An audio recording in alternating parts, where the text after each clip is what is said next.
Hi Gemini, welcome to your quantum reading. This is for Gemini, Sun, Moon, or Rising. As always, welcome to my cross-watchers. Cross-watcher, you could be dealing with a Gemini. The message could be for you, so feel free to take it however it resonates with you and your situation.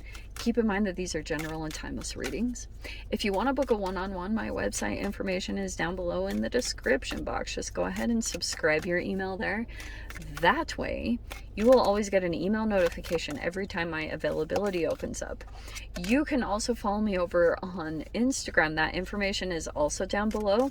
Yeah, I post more stuff on quantum physics and crazy stuff over there. And just so you know, the only information I have is down below in the description box. I do not have multiple Instagram accounts. I only have one, and the links are down below. I will never DM you. I will never ask for money. The only place you can get my services is through my website, so just keep that in mind. There are scammers about. And what was I going to say? Just report block. Okay. And as always, thank you guys so much for liking, subscribing. Thanks for all the ways you've supported the channel. Let's dive in. Okay. Some of you guys, you could be interacting with your mother, or you are a mother. I don't know about this, but you have the Maiden of Wands and the Empress. This is an interesting combination, Gem, because I don't know which placement you fall in. Like, you could have you could be like some type of motherly kind of energy, and you've got a person around that's like maybe more, I don't know if they're younger or just youthful. Like, they're a very progressive person. This is a very enthusiastic type of energetic person. It could be younger, or it's just like there's a person coming in around you that's very energetic, like very like full of life, you know? This is actually kind of a cool connection, because I'm seeing like something about this might be inspiring you. You're doing well as far as like you take care of yourself. You're very productive. Like, I see you're great in that way, but it could be that there's a spark here, or there's something about a connection here. Let me see. I don't know if for you guys this is your child, or you're interacting with this person in some way, shape, or form. Oh my gosh, this is so appropriate. We have the eternal child. This is hilarious. There's a person here that you're interacting with. I don't know if this is you, Gem. You might be the person here. Oh, how fascinating. See, this is how these roles can reverse. Like, and it might be on both sides, because we have the Lover. Technically, that is your archetype card. Okay, so I'm seeing as far as I can see, a pretty positive interaction here. This could be you. To be totally honest, this is kind of like a Peter Pan refuses to grow up, but it doesn't have to necessarily be in the narcissistic, crazy Peter Pan way. It's possible. I definitely won't rule it out, but this also could be that over this next week, you might be, I don't know if you're dealing with your mother.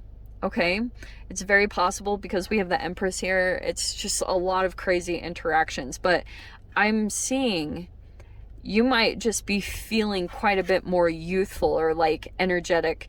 There's progress being made in some area of your life, and it's really making you just feel excited. And also for some of you guys, yeah, these could be interactions that are coming in, but I'm also seeing that you might be seeing that you have a potential to come into your higher self. Like, you're actually getting more visions and things about this. And it's when you activate something specifically, which is pretty cool, because since we have the Maiden of Wands, obviously it's when you're focused on your creativity, your passions, anything 5th house in astrology. So it's like, it could be that you're also feeling very sexual. That could be the case too. But it's also about like hobbies, recreation, sports, passion, any of that.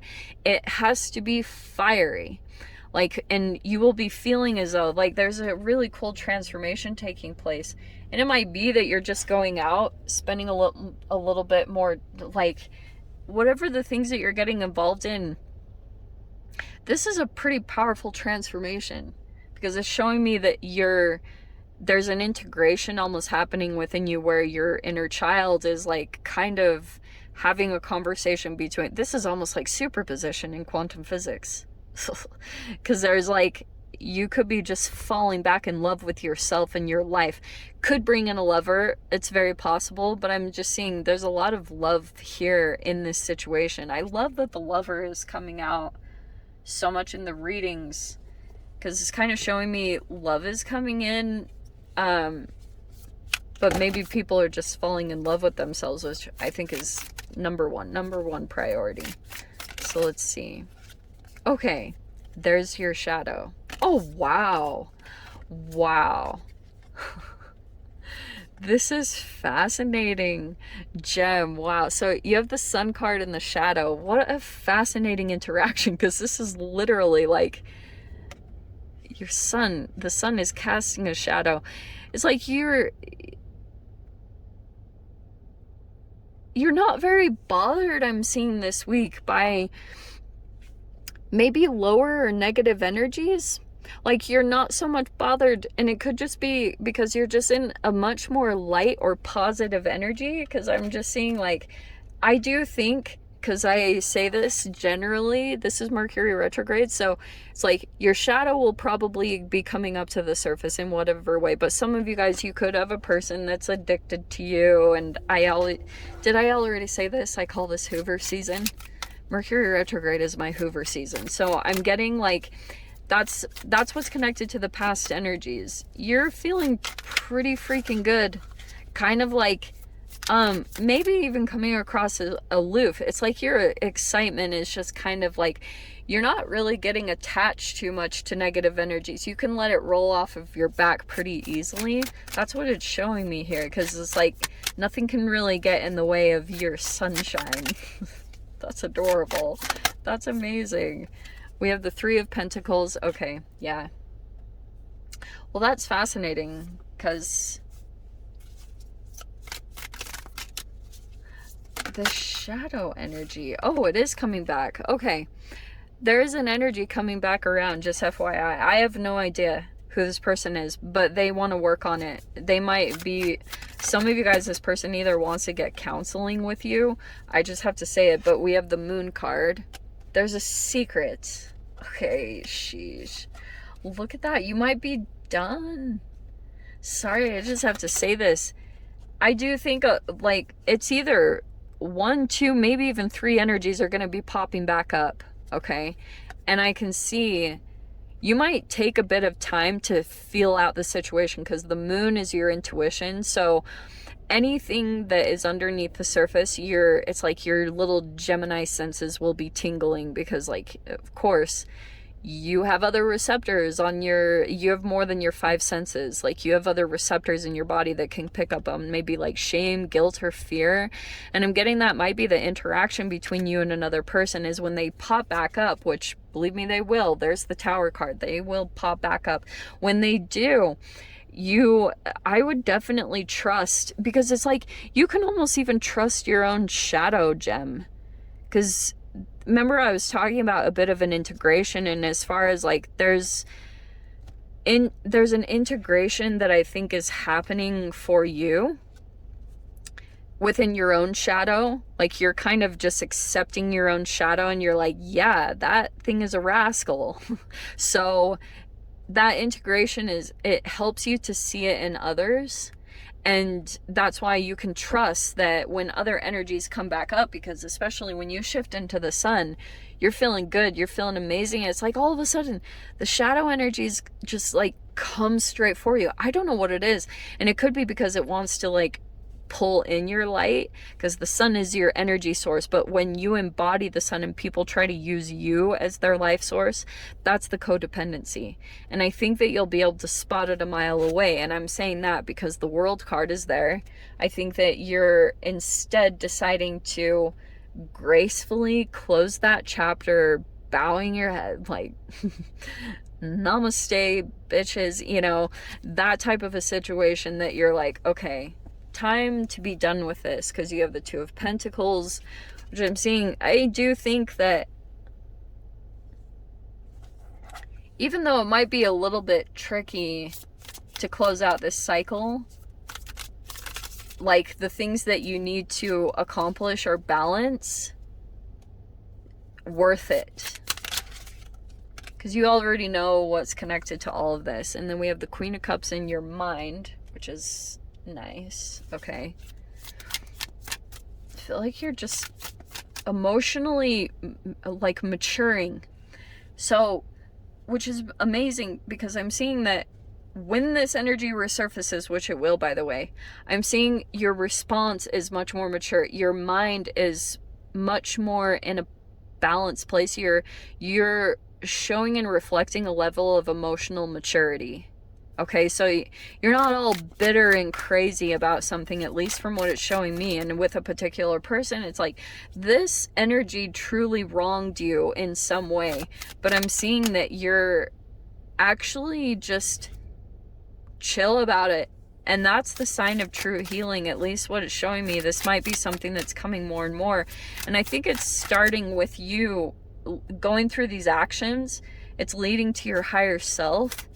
And so that's why you're emotionally becoming mature, because there's an integration that's happening between your actions and your shadow. Okay, shiz.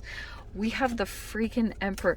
Okay, I'm just going to tell you straight up, Gem, like, you've got an energy here. You have the Nine of Wands and the Emperor. The fact that it's coming out in that way, I think there's a person here that refuses to give up. This also could be you. Like you could be doing this whole reparenting yourself, remothering yourself, refathering yourself, and that could be that Two of Pentacles, that you're trying to balance both. Like you're a mother and a father. I don't know what that is.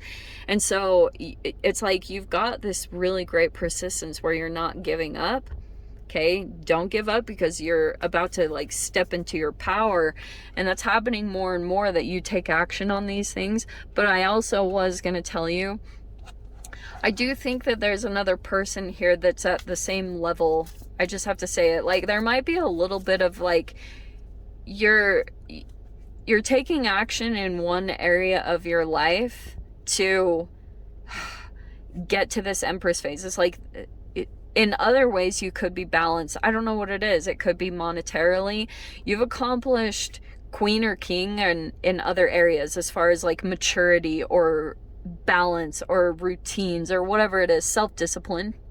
And there's maybe like one area that you're just like working on to get to this Empress phase, which is you in your full power. This is going to pull in this Emperor card. I feel like this is a person that isn't going to give up and won't give up.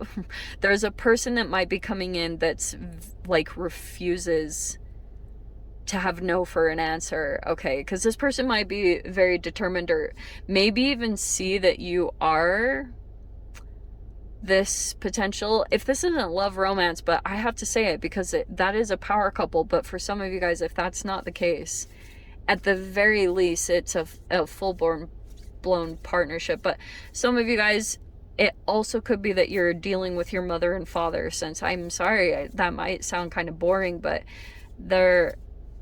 if there's an interaction that takes place there, I would just say, like, if you're interacting with your mother and father, they might be still talking to you like you're a child. Even if you have children, they still kind of talk down to you, but they really are children at the same time. Like, and I'm getting, there might be, you have to like keep things to yourself, or I don't know, you'll get a reminder. If you've had kind of like an amnesia, you forget how these interactions go. It's like you will remember, and then you'll go through this cycle of, yeah, I need to close this out. The same thing will happen all over again. But I am seeing like there's a person really overloaded here, burnt out and struggling. And I don't know, you might be, I don't know if you're trying to help someone out or they're trying to help you out. It looks pretty positive to me. I can see the shadow there. I think that's the only caution I have, is if it would pull into a codependency, or if you would have a lot of issues there, that there's things there that you don't see, the moon and the shadow. So if you come into a collaboration, I think that's very typical with the eclipses. There's hidden stuff that will come to the surface later, especially if there was a period of time where there's like no interaction, you didn't hear from a particular person, and now all of a sudden they're kind of popping up. It's because there was a lot of deliberation and there were things that were said behind the scenes you have no idea about, lots of secrets and things like that. So that's why I'm saying, like, tread cautiously when it comes to these collaborations, okay? Because you might not need them at all. I mean, it could be a beneficial thing, but I would be aware of who you're dealing with, okay? So, Gem, let me dive into the extended. I'll see whatever else wants to come out. If you want to join me over there, feel free. Go down below, click on the Vimeo link, and I'll see you over there. But, Gem, if this is where we leave things, I'm sending you so much love, wishing you all the very best, and I'll see you in your next reading. Take care.